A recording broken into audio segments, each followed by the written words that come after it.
Imagine you go to a fortune teller.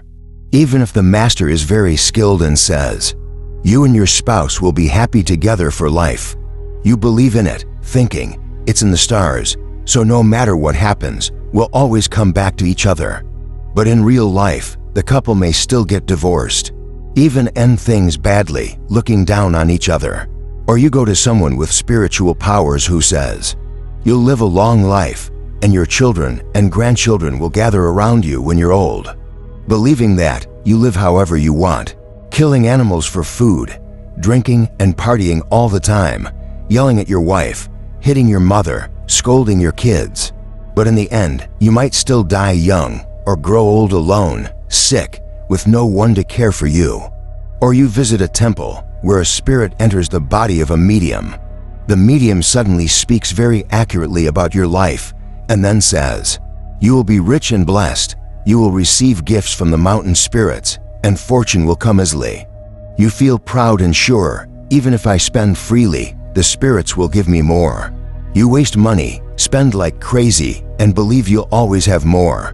But later in life, you might lose everything, become poorer, fail, have nothing left, not even enough for a proper meal or a place to be buried.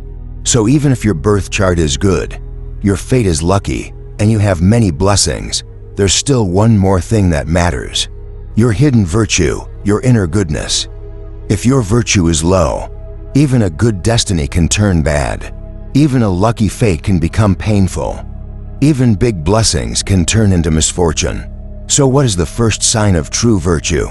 Is it being loyal, helping the poor, loving children, caring for animals, staying faithful in love?